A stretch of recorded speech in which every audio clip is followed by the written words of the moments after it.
Hi! Hello అండి. ఎలా ఉన్నారు? బాగున్నారా? మేము కూడా చాలా బాగున్నామండి. ఈరోజైతే ఒక మంచి కొత్త రెసిపీతో మేము ముందుకొచ్చేసాము. ఇదైతే ఎటువంటి మనకి ఇడ్లీ రుబ్బు గానీ, అట్ల రుబ్బుతో గానీ పని లేకుండా జస్ట్ ఇంట్లో ఉన్న వస్తువులతోనే చాలా ఈజీగా, సింపుల్‌గా అండ్ క్విక్‌గా అండ్ హెల్తీగా కూడాను ఈ రెసిపీ ఉంటుంది. చాలా అంటే చాలా టేస్టీగా ఉంటుంది. దీని కాంబినేషన్ మనకి కారం చట్నీ అయితే సూపర్‌గా ఉంటుంది. ఈ వీడియోని ఎక్కడ కూడా స్కిప్ చేయకుండా ఎండ్ వరకు చూడండి. అలాగే మా ఛానల్‌ని అయితే తప్పకుండా సబ్స్క్రైబ్ చేసుకోండి. ఇప్పుడైతే ప్రాసెస్‌లోకి వెళ్ళిపోదాం. దీనికోసం ముందుగా ఒక బౌల్ తీసుకొని అందులో ఒక కప్పు గోధుమ రవ్వ వేసుకోవాలండి. అదేనండి ఉప్మా రవ్వ. ఇప్పుడు దీంట్లోకి మనము ఒక కప్పు వరకు వాటర్ పోసుకోవాలి. అలాగే ఒక 2 టేబుల్ స్పూన్ వరకు పెరుగు వేసుకోవాలన్నమాట. ఇప్పుడు ఇవన్నీ మనం ఒక మిక్సీ జార్‌లో పోసుకోవాలి.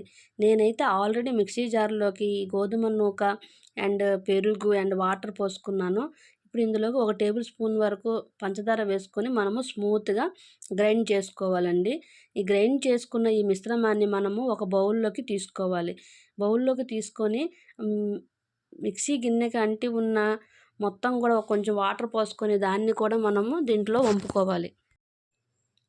ఇప్పుడు దీంట్లోకి ఒక సన్నగా తరుముకున్న ఉల్లిపాయలు, అలాగే సన్నగా తరుముకున్న క్యారెట్, అలాగే పచ్చిమిరపకాయలు, అల్లం సన్నగా తరుముకున్న ఇవన్నీ అందులో వేసుకోవాలండి. నేనైతే ఒక పెద్ద సైజు క్యారెట్ ఒకటి తీసుకున్నాను. అలాగే ఉల్లిపాయ అయితే ఒక మీడియం సైజు ఉల్లిపాయని సన్నగా తరుముకున్నాను. ఒక 2 పచ్చిమిరపకాయలని సన్నగా తరుముకున్నాను. అలాగే చిన్న అల్లం ముక్కని కూడాను సన్నగా తరుముకున్నానండి. ఇవన్నీ కూడా మనము ఈ రుబ్బులో వేసుకోవాలి. అలాగే ఒక హాఫ్ టీ స్పూన్ వరకు జీలకర్ర, రుచికి సరిపడినంత సాల్ట్ అనేది వేసుకోవాలి. వేసుకొని మొత్తం అంతా కూడా కలిసేంత వరకు మనము చక్కగా కలుపుకోవాలండి. మనకి ఇది చిక్కగా ఉంది కదండీ! మనం వాటర్ పోసుకోవాలన్నమాట. మనకిప్పుడు ఇడ్లీ పెట్టడానికి ఇడ్లీ రుబ్బైతే ఎంత జారుగా ఉంటుందో మనము అలా ఉంచుకుంటే సరిపోతుందనమాట దీన్ని. ఇంకా మనకు కొంచెం వాటర్ సాలపోతే మళ్ళీ పోసుకోవచ్చనమాట. దీన్ని మొత్తాన్నంతా కూడా చక్కగా కలుపుకొని మనం దీనిపై మూత పెట్టేసి ఒక 5-10 మినిట్స్ పక్కన పెట్టుకోవాలండి. ఇప్పుడు మనం కారం చట్నీ ఎలా తయారు చేయాలో చూద్దాము. ఇప్పుడు దీనికోసం ఒక బౌల్ మనము పొయ్యి మీద పెట్టుకొని దాంట్లో ఒక 1 టేబుల్ స్పూన్ వరకు పల్లీలేసుకోవాలండి. అది వేరుశెనగ గుడ్లు. అలాగే 1 టేబుల్ స్పూన్ వరకు మినపప్పు వేసుకోవాలండి. ఇది దోరగా ఏగిన తర్వాత దాంట్లో కొంచెం ఆయిల్ పోసుకొని ఇంకా మనం దాన్ని ఎర్రగా వచ్చినంత వరకు వేపుకోవాలి.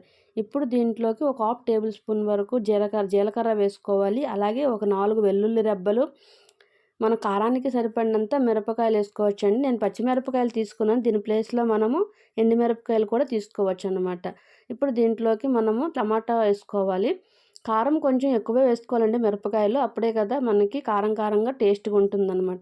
ఇది మొత్తం కూడా మనము బాగా మగ్గించుకొని మధ్య మధ్యలో కలుపుకుంటూ దీన్ని మనం దగ్గరగా మగ్గించుకోవాలండి. టమాటా మొత్తం కూడా మెత్తగా అయ్యేంత వరకు దీన్ని ఉడికించుకోవాలనమాట. ఇప్పుడు మనం ఇది ఉడికిన తర్వాత పక్కన పెట్టుకోవాలండి. చల్లారిన తర్వాత మిక్సీ కొట్టుకోవాలి. ఇప్పుడు మనం ఆల్రెడీ 10 మినిట్స్ అయిపోయిందండి. నేనైతే 10 మినిట్స్ పక్కన పెట్టుకున్నాను. చూడండి ఈ రుబ్బునైతే మళ్ళీ ఒకసారి గరిటె పెట్టి చక్కగా కలుపుకొని దీంట్లో ఒక చిటికెడు బేకింగ్ సోడా వేసుకోవాలండి. ఇదేమైనా చిక్కగా ఉందనుకోండి కొంచెం వాటర్ పోసుకోండి కొంచెం జారుగా ఉండడానికి.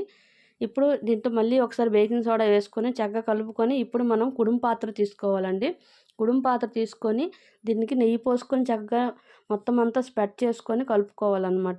కలుపుకొని లేదు మన దగ్గర ఇలాంటి కుడుము పాత్ర లేదనుకోండి ఒక ప్లేట్ తీసుకొని ప్లేట్‌లో మనము ఇలాగే నేను చూపించిన ప్రాసెస్‌లో నెయ్యి వేసి కలుపుకొని ఆ రుబ్బు అనేది అందులో వేసుకోవాలండి. అది దెబ్బగా గానీ లేదంటే పలచగా కాకుండా మీడియం సైజులో వేసుకోండి టేస్ట్‌గా ఉంటుంది. మీడియం సైజులో పోసుకోవాలి. ఈ రుబ్బు మొత్తం కూడా పోసుకొని మనం దీన్ని ఆవిరి పైన ఉడికించుకోవాలండి.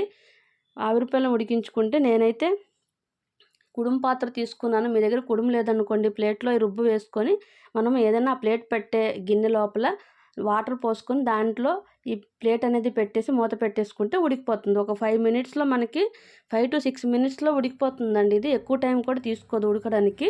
నేనైతే కుడుం పాత్ర ఉంది కాబట్టి అందులో వేసుకొని ఇలా పెట్టుకున్నాను. దీని పైకి మనకి కలర్‌ఫుల్‌గా కనిపించడానికి లైట్‌గా మనము మిరపగుండ అనేది కారం పొడి అనేది వేసుకున్నాను. అది మీ చాయిస్ అండి. అది మీ ఆప్షను. ఇప్పుడు నేనైతే ఇది కారం చట్నీ అయితే చల్లగా అయిపోయింది. ఇప్పుడు నేను మిక్సీ కొట్టుకున్నాను. చూడండి ఇదైతే రెడీ అయిపోయిందనమాట కారం చట్నీ. టేస్ట్ అయితే సూపర్‌గా ఉంటుందండి కారం చట్నీ టేస్ట్. ఎవరైనా పిల్లలైనా, పెద్దలైనా కూడాను గిన్నె మొత్తం నాకేయాల్సిందే, అంత టేస్ట్గా ఉంటుందండి. ఇప్పుడు మనకి చూడండి ఇది 5 మినిట్స్లో మనకి ఇది రెడీ అయిపోతుంది. ఇలా రెడీ అయిపోయిన తర్వాత కొంచెం చల్లారిన తర్వాత మరి వేడివేడిగా ఉంటే అంటుకుపోతుంది. అంటే మనం ఆల్రెడీ నెయ్యి పూసాం కాబట్టి అదైతే అడుగుకి అంటుకుపోదండి. కానీ 2 మినిట్స్ పక్కన పెట్టుకోవాలండి. పక్కన పెట్టుకున్న తర్వాత మనం ఇప్పుడు దీన్ని ప్లేట్లోకి తీసుకోవడమేనండి. ఇదిగో చుట్టూ జస్ట్ అట్లగారతో ఇలా చుట్టూ అంటే మనకు అదనేది బయటకు వచ్చేస్తుందనమాట. ఇప్పుడు దీన్ని ముక్కలుగా కట్ చేసుకొని మనం చక్కగా ఈ కారం చట్నీతో పాటు తింటే సూపర్ టేస్టీగా ఉంటుందండి. చాలా అంటే చాలా టేస్టీగా ఉంటుందనమాట. మీరు కూడా తప్పకుండా దీన్ని ట్రై చేయండి. Easy and simple healthy recipe అండి. ఎప్పుడు రొటీన్ టిఫినే కాకుండా అప్పుడప్పుడు కొత్తగా ఇలా ట్రై చేస్తే పిల్లలు కూడా హ్యాపీగా తింటారు. మనకు కూడా బోర్ అనిపించకుండా కొత్తగా ఉంటుందన్నమాట. మీకు ఈ వీడియో నచ్చినట్లయితే తప్పకుండా మీ ఫ్రెండ్స్ అండ్ ఫ్యామిలీ మెంబర్స్కి షేర్ చేయండి. అలాగే వీడియోని లైక్ చేయండి. మా ఛానల్ని అయితే సబ్స్క్రైబ్ చేసుకోండి.